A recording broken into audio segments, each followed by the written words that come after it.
Someone has just mentioned that although this is advertised as a silent retreat, there is actually a lot of talking. It is interesting. It's always interesting to me, actually, to realize the compulsion to talk and how widespread this is. So I would just suggest you try to notice it and be aware of it, because if you wish to proceed along this path, the less of it might be the better. But it's very difficult to overcome if one's in the habit of talking. It's such a social requirement almost, isn't it? I'll just tell you, I think I've already said it, that as a rather shy young man who wasn't very good at talking, but felt I had to, so especially at social events, I sort of tried to force myself to talk. One of the early instructions from the school of meditation where I learnt was, when you have nothing to say nothing. And I remember at a party once when everyone was talking, I felt I had to talk, remembering this, and just drawing back and standing against the wall and just saying nothing. And I immediately felt confident. And I think someone came and talked to me, and so I was joined in. But I still remember that instruction. I think it's one of the best I've ever received, really, in my life.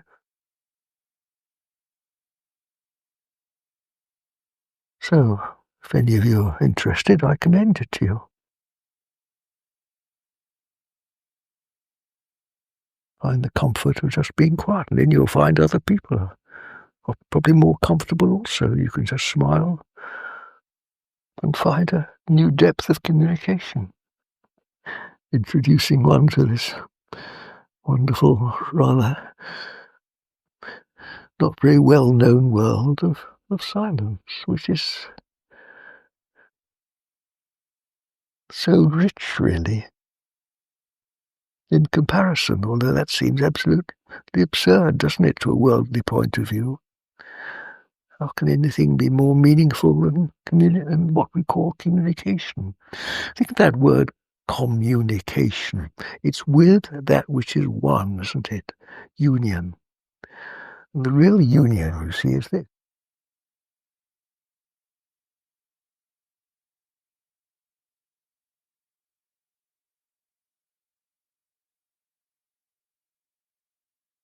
The real communication is this.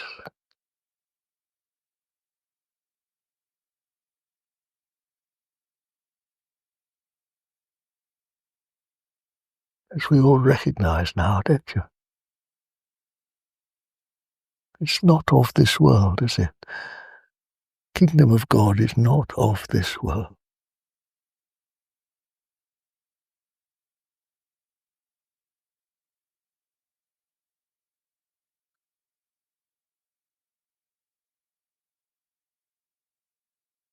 The love that never says no.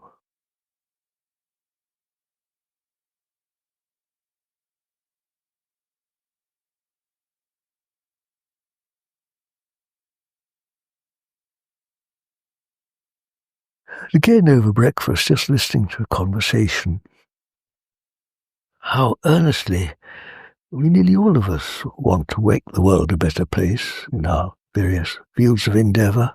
Can we help? What can we do to help the world? Well, that's certainly been very much in my life, up in my mind for most of my life. And on the back of this book, this was my second book, I wrote here the words, how can I best serve the world I love? How can I best serve the world I love? I felt this very deeply as a young farmer. Loved the land so much. And felt the damage I was doing to it, felt the damage of farming, the ecological damage of man all over the world. I'd travelled widely already by then, seen the destruction of seen the deserts and the destruction of forests, the erosion of soils, destruction of wildlife. How can I best serve this world I love? And I go on, put the answer led me deeply into prayer. So that's why I'm sitting here in front of you now. Because prayer and meditation, well, I explained yesterday how the one leads into the other. See, faced with destruction, faced with this world, of course, in the worldly sense, we offer what resources we have, money and hands-on help maybe when you've got energy, which is okay in its time and place. And then we may realize the limits of that, that can only achieve so much. So we come into body, mind and spirit. And finally, maybe we come to what's called the work of prayer, which is really reconnecting with the indestructible.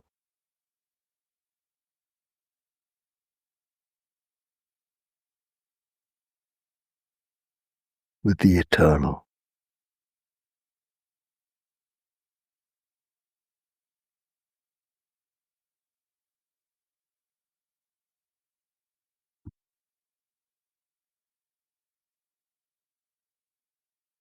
I spread that out on the floor.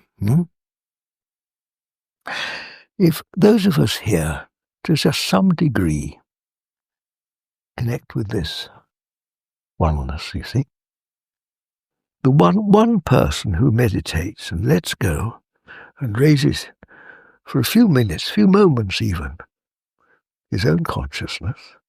He doesn't raise consciousness. What he does is just like a balloon. How does a balloon go up? You don't push it up, do you? You let go the weights that are holding it to the ground. And this is how meditation works. You can't lift yourselves into consciousness. How can you lift yourselves into the sky? All you can do is just turn in that direction. And you see, let go the weights. Raise yourself. And so, this is how, this is prayer. This is how prayer works. Exactly what prayer is. Lifting yourself to whatever you call it, to spirit or to higher levels of consciousness. And this helps. And then when you realize fully enough that cannot die, this that's beyond death, that you take with you beyond the grave, then when you hear of so many people dying in an earthquake or something, your mind automatically translates that. Well, nobody dies. Of course they don't die. They think they die. It appears that they die. It's just an appearance. In reality, and here you see we've got to gradually raise our conception of reality from this to this. And then you realize that everybody's free, that nobody dies. Nobody's ever died in the real world.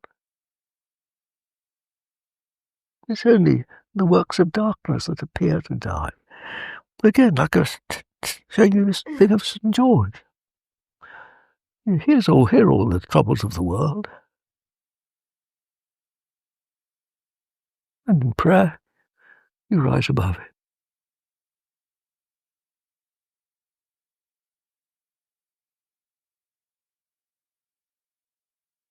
So, the real motivation for this work, of course, again, we start off, what's in it for me? This is all we can see. This is our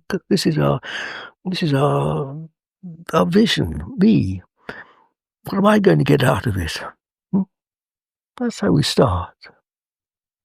And gradually you begin to think, oh, well, it might help my neighbour too, my nearest and dearest. Maybe. And gradually you embrace the whole world. You begin to think of a universal scale, raising consciousness on a universal scale. And you join the great work of those who've gone before. As they say, when we meditate, we're united with everybody who's ever meditated or ever will meditate, because it's beyond time and space.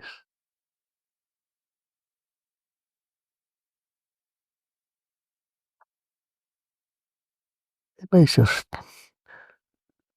start off with the simple practice of just coming into the present, feet on the ground, listen and look.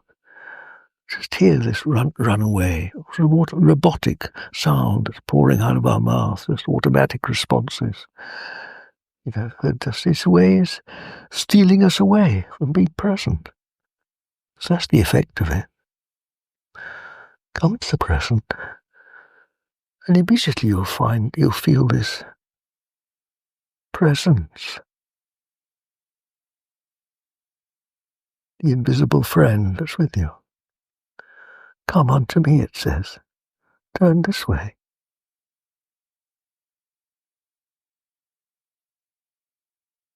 And you find you are lifted. You are raised. You'll find there's a whole world here. There's another world, another reality. There's this world that comes to pass. And this world, this eternal world, it's called heaven.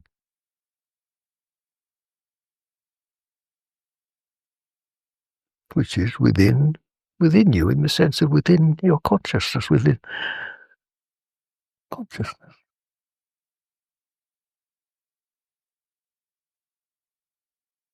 Pure consciousness.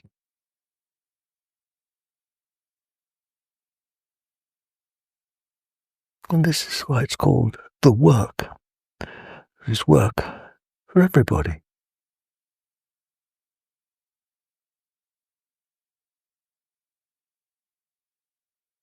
For all the poor animals forever killing and eating each other, because man has absented himself from this and projects, both is himself and projects darkness, the works of darkness. With one or two of you, we have touched on the subject of Russia, because I spent several years in Russia, and the Russian Church, which is distinctly different to the Church of England. And Orthodoxy, as it's called, is very conscious of sin, of this old-fashioned word sin, which has rather gone out of use these days, but which describes this business of turning away from the light. And every Russian church service, without exception, includes the phrase, I am the first of sinners. Everyone, from the patriarch down to the most humble old lady on her two sticks. I am the first of sinners. And I find that an immensely helpful thing. I often say to myself, I am the first of sinners, because you see, it starts with me. If I have put myself in this position, just forgetful, just getting myself swallowed up in the world, and again I come back to this thing of talking, just automatically talking, just chattering away and forgetting myself, forgetting the work, which is just so easy. It's just unbelievable how easy it is. We all of us, I include myself, just as much as you, I'm at fault too. When we do this, and we forget the work, you see, then we cease to function for the benefit of the world. Well, in the fullest sense of the measure I'm talking about. So in a way, it starts with me, you see. It always starts with me. Because in my true nature, as with all of us, you see, I'm not just this little pathetic little thing called John Butler. I am that first Adam in paradise, one man, singular, before he fell into this, as we all are, as each one of you is, in your true nature. There's no use blaming anybody else, least of all the government or anyone like this. It starts here. This is where the fault lies. And this is where the remedy lies. And that's why it is beholden on us, once you are awakened to this truth, to turn in the right direction.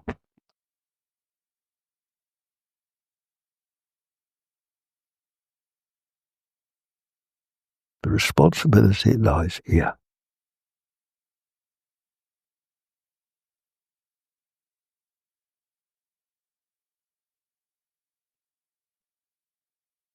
And the opportunity is always now.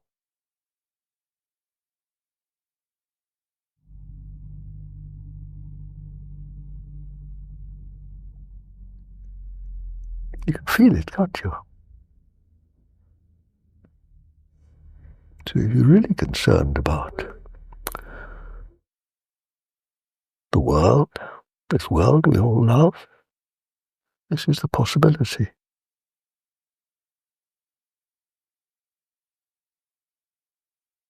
Well, now I feel a bit embarrassed that I've been rather strict with you. But perhaps it's not. I never know myself what's going to come out of my mouth, but that's what's come out this morning. So if I've offended you, forgive me, but hopefully you'll recognize the truth of what I say. And Jesus said, follow me. Oh, here we are. And where is Jesus? Where is he?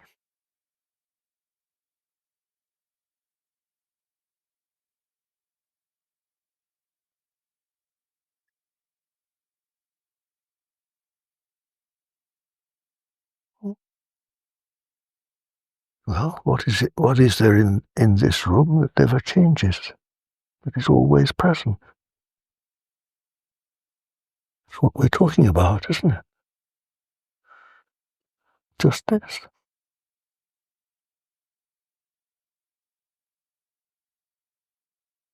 Singular, I am.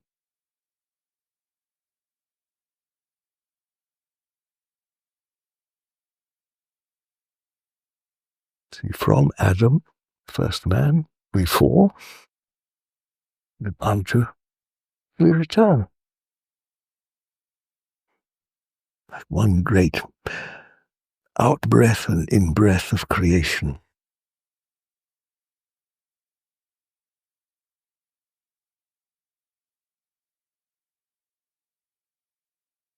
Isn't that right? See it for yourselves. As a young man, I suppose like all of us, desperately searching for the right girl to have a relationship with. Then I wanted to have a farm. I got a farm. I was married to my farm, really. We would get married to relationships, all sorts of things, don't we? But then through meditation and just the process of life, I suppose, process of growing up and growing older, gradually these worldly connections mellowed, changed, fell away, came to pass. And gradually I came ever more to be accustomed to this one spirit. It holds everything in its arms. It's like an invisible background to everything, which is always there. This is the astounding fact about it. It is always here. It's the one thing that doesn't change, and in which all things are contained. And see what has happened in this last couple of days between us. On quite a number of occasions we have found it and connected, and so we've realized this that is bigger than each of us individually, and we found some comfort and peace and meaning to it. You can't readily explain it, but it's just self-evident, isn't it? And actually, if you really want to, what is it? Well, when we look at each other,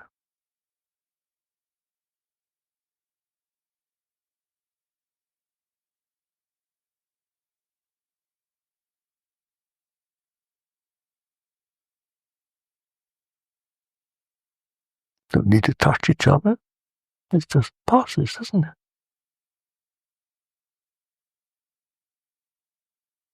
Look at each other in the eye.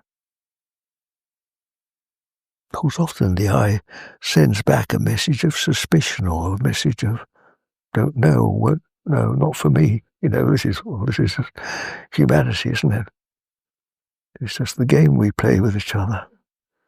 The separate existence coming up.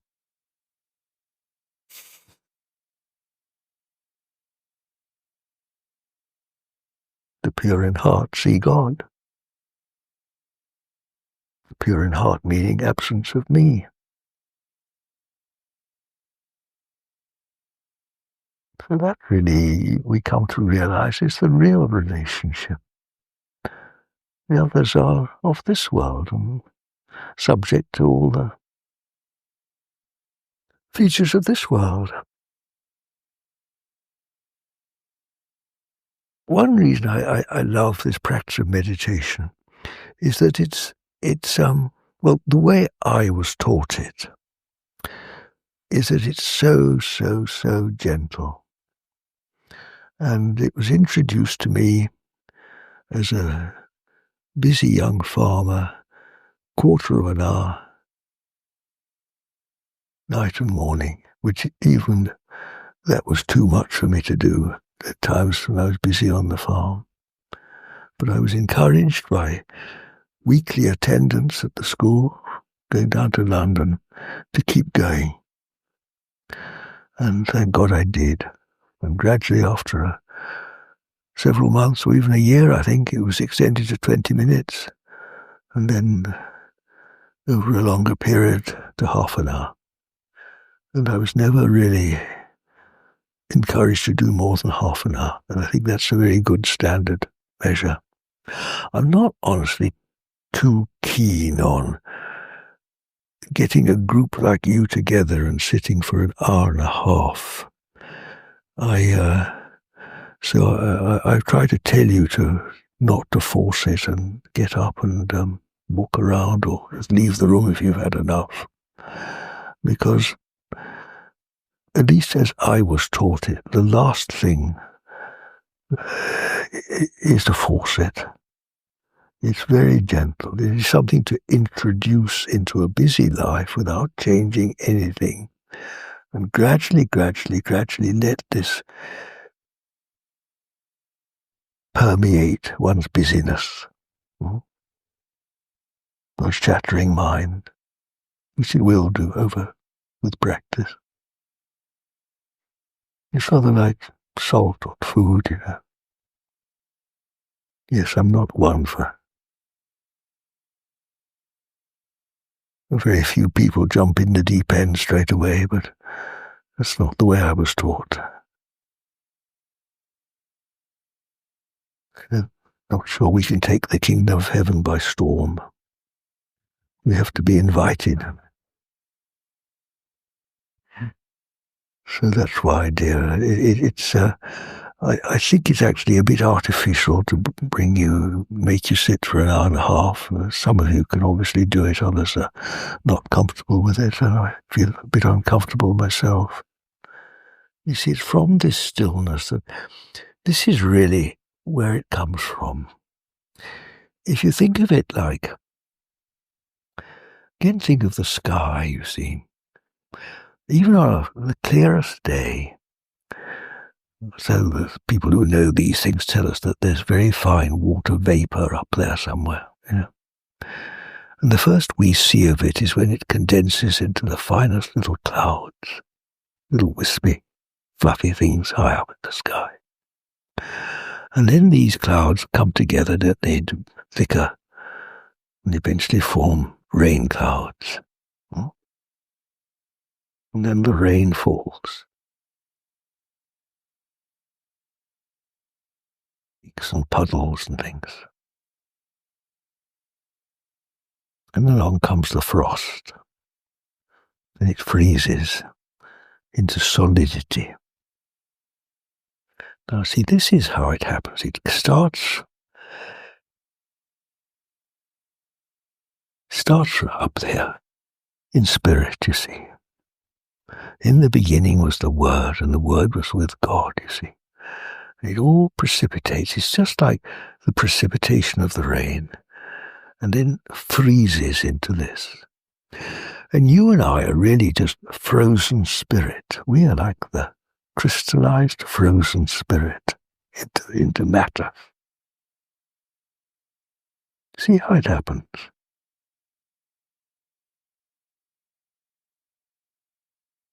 And so this is why the process of returning involves melting. Melting this frozen, our frozen attitudes, our locked-in habitual ways of thinking, and then even we come to the heart needs to melt.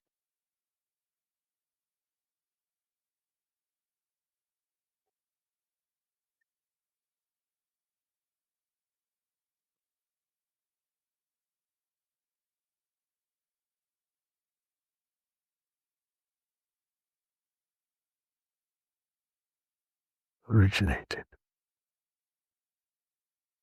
Now, one of the names for God is Providence, isn't it?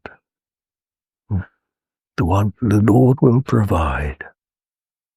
This is where it comes from. And so we are told to trust God. Put our trust in that, to keep turning that way, and He will provide.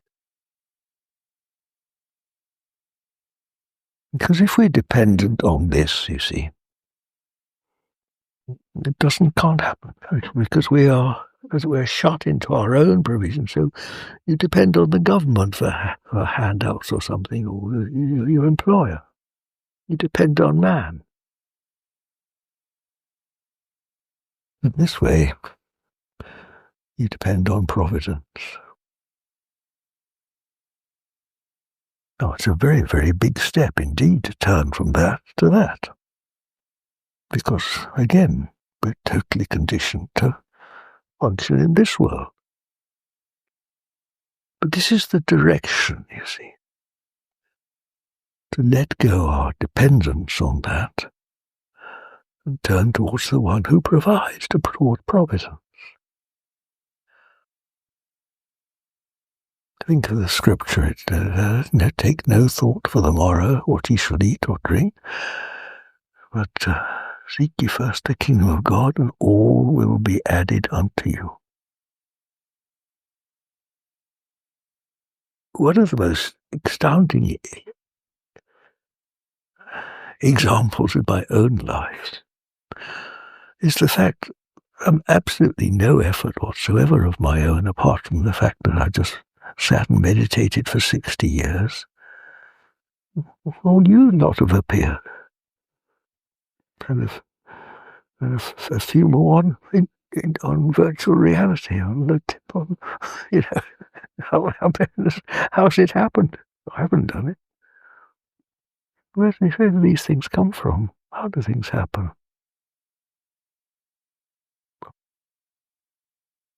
I can't be sure, of course, I don't know. But it seems probable, doesn't it? I don't know. So, my dear, while we're in the world, we have to function in the world. We must Try to keep your heart and mind open to Providence. In the world, you see, there's a famous, a lovely saying, to be in the world and yet not of the world. We have to function in both, at least for the time being, and gradually, hopefully, grow more into spirit and out of the world. This is a long lifetime process.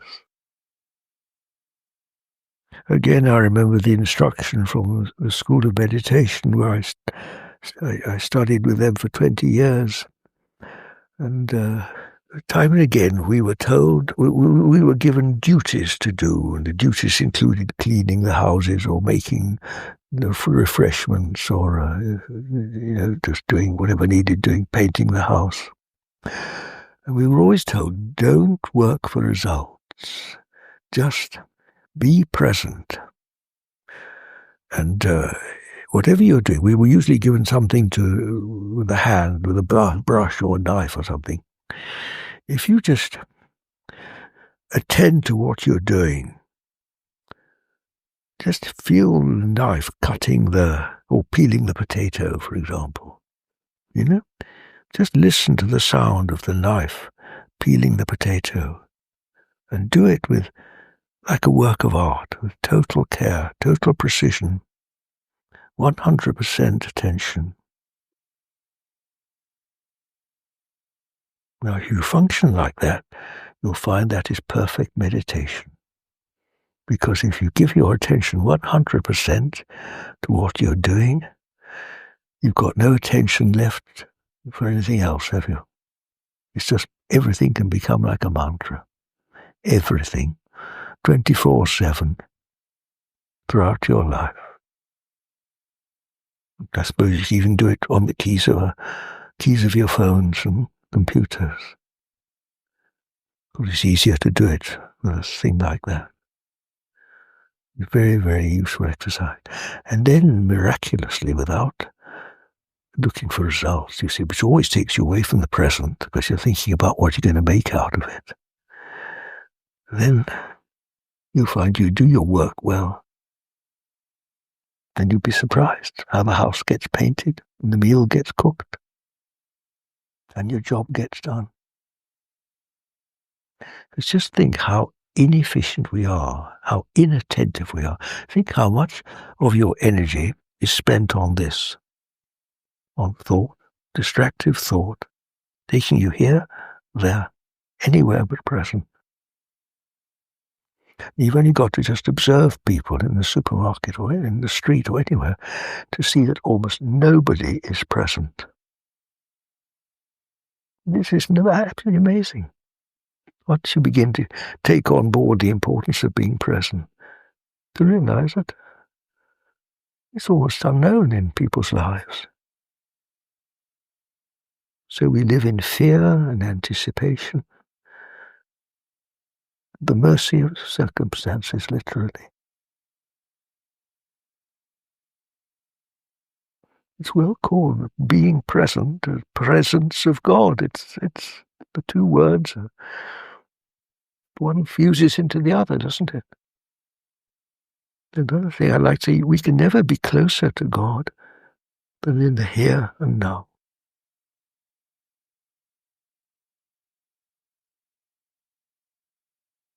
We're doing it naturally now, aren't we? We've really learned something on this retreat. It makes sense, doesn't it?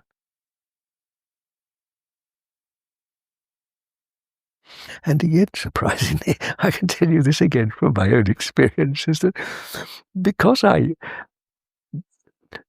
loved my farm so much, I did work like this naturally without really needing to be told. But although when the school did tell me, of course, it all made perfect sense because it was exactly what I wanted to do. Because, you'll laugh at me, but I loved my potatoes and my carrots and my vegetables, and this is how I wanted to work and how I did work with them. Like when you first hold the hand of a girl or something, it's just wonderful, isn't it? It's the most wonderful thing in the world, isn't it? That's ever happened. little warm thing wants to be in your hand. If you could live your whole life like that and treasure whatever you're doing like that, what a... Life takes on a whole new meaning, doesn't it? Oh yes, and because this is how I cared for my vegetables. And when I sold my vegetables, they were just so beautiful and so radiant, and people bought them and paid me money for these vegetables. and that was how I made my living for years, selling the first organic vegetables in London. Yes. My reputation then was for carrots, not for YouTube videos. Yes. Weeds, yes, that was part of it too, because I loved my weeds so much too. There are a number of well-known weeds are very edible. People know about eating nettles, for example, chickweed, a few other different sorts, and yes, because I was so inefficient, and I cut and sold weeds. And the local telly got hold of that, and newspapers, and thought it terribly funny. Yes, weeds. So, dears, working with attention, which really there's two. Meditation is inward attention, inward meditation, and outward meditation. The two are really the same thing, just complementary, and one complements the other. That's why you do both. Inwards meditation for a quarter of an hour, and outwards for the rest of the day. When we remember, that's the key. You can't really remember yourself, but memory comes in. Memory comes in like a grace. Whenever we remember, that's it. Just stop for a moment, feet on the ground. Listen and look. Watch my hands. Watch what I'm doing. Just for a few seconds maybe, and then you'll forget. Off you go again. But each time you remember, it sort of strengthens the memory. Like all good habits, the more you do it, it becomes habitual. And you'll end up doing it more and more often. And then you'll feel the artificiality of not being present. And you won't want to be absent, because it's not as good. This is why you'll gradually be drawn along the way from absent-mindedness to being present. When you pull a carrot from the ground, my God, you're killing the carrot. You always hear it scream. Then you take it and wash it and pack it up, and goes to a shop, bang on the floor, bang into some display cabinet or something, sold like that. Talk about Christ in everything. Talk about, that's how I came to see that Jesus is crucified in everything, in every vegetable. The universal Christ. What is not Christ? And all this led me on to this work of meditation and of raising consciousness. This is the work of salvation, isn't it? Of saving not only oneself and people, but the vegetables I so loved. See, the whole of creation is infected by this shadow of absence from the presence of God, you see. Nobody has to kill and eat in heaven. These things don't exist.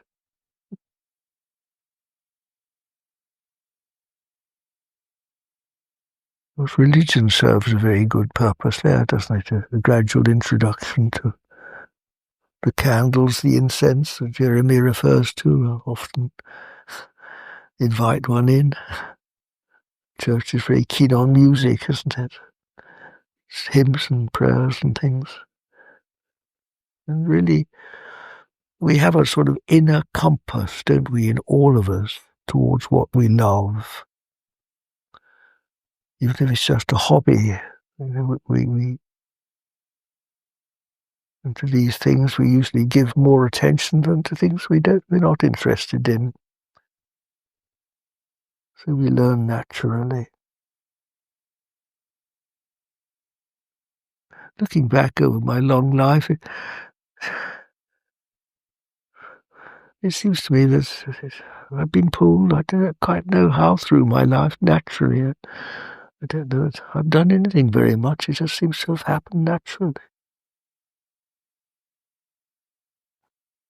Yes, through countless different phases and interests and people and places and things. It all seems to have been grist to the mill. Like a lot of other good advice was given to me by the School of Meditation, which I joined when I was 26 and stayed with them until I was 46. Yes, I owe a lot to that school. Yes, if it's complicated, it's wrong. Interesting, isn't it? Got nothing to say, say nothing. If you don't know what to do nothing. Yes, that's another good advice. Wait and see till something happens. That's easier to follow as an old man now. But as a young, impatient young person, it's rather difficult, isn't it? I always think we know. From my school days, I remember we had a chaplain there, and he loved to quote that passage from Isaiah. They that wait upon the Lord shall renew their strength. They shall mount up with wings as eagles. They shall run and not be weary. They shall walk and not faint. Yes, I love that phrase, waiting upon the Lord. That's like we're doing now. And honestly, don't you feel it too, that when we do that, there is a strength, isn't there? There is a sense that this is real, and that help comes from here. It's not just airy-fairy, it's actually real what we're talking about. The work works. It's amazing, isn't it? Really, really true. Sure, I start crying. I